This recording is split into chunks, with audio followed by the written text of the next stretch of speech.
In this video, I will show you how to write the standard equation of a circle if you're given the radius and the center. And I will show you how to write the standard equation of an ellipse if you're given vertices, co-vertices, or foci. Let's start with the circle. Well, if the center is 0, 0, then the equation is just going to start off x squared plus y squared. At the end goes the radius squared. Since the radius is 4, right here will be 16, and that's it. Now, if you have a center other than 0, 0, you're going to have some parentheses. It's going to be the opposite of this and the opposite of this. So I'm going to have x plus 6 squared, and then y minus 9 squared. Now at the end, again, I need the radius squared, so this is going to be 225. Now, number 9 and 10 deal with the equation of an ellipse. When you write the standard equation of an ellipse, you're going to have a fraction plus another fraction equal to 1.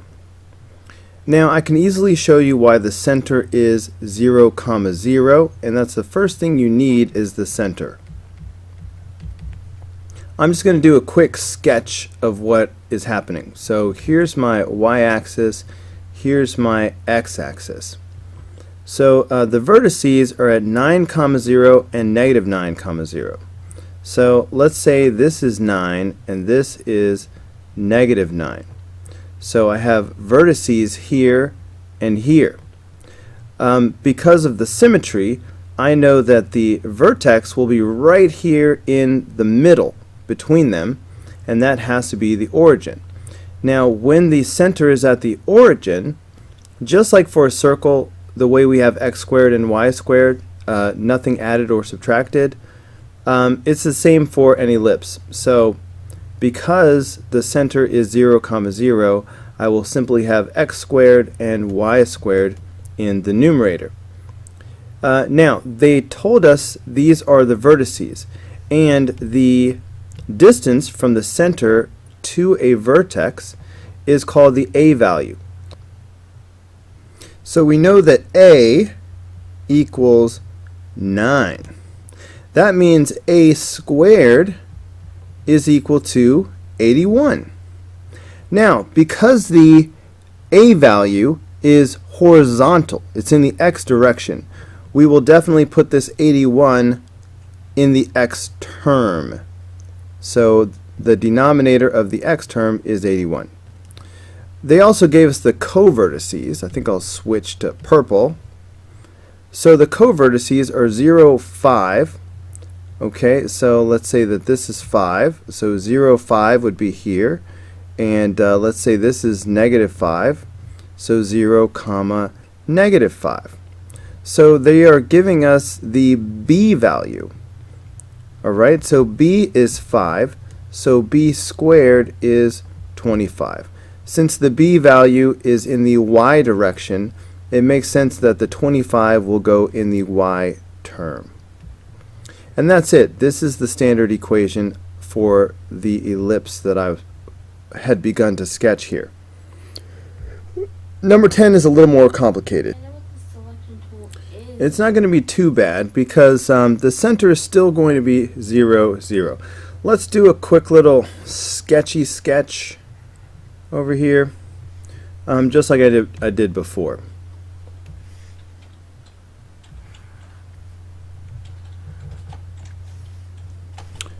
Okay, if the vertices are at 0, 8 and 0, negative 8. So 0, 8 would be, let's say, here. And 0, negative 8 then would be down here. Okay, so here's a vertex and here's a vertex.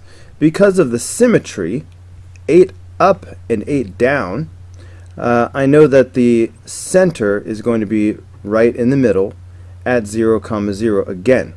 So as I build the equation of my ellipse, which will have this general form to it, Just like last time, I know that my numerators will simply be x squared and y squared, no parentheses, nothing being added or subtracted, because the center is 0, 0. Once again, the vertices show us what the a value is. Alright, the distance from the center to a vertex, we call that the a value. So a is 8, which means that a squared is 64. Since the a value is in the y direction, my 64 is going to go in the denominator of the y term. So I will put the 64 right here. Now, this time they did not give us the covertices, so I cannot quickly find the b value. But what they did give us indirectly is the c value. Alright, the foci here, because of the foci, we know that the c value is going to be 4.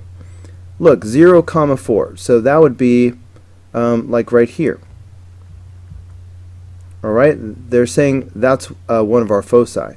0, -4. Say if this is -4, this would be 0, -4. The distance from the center to a focus is the c value.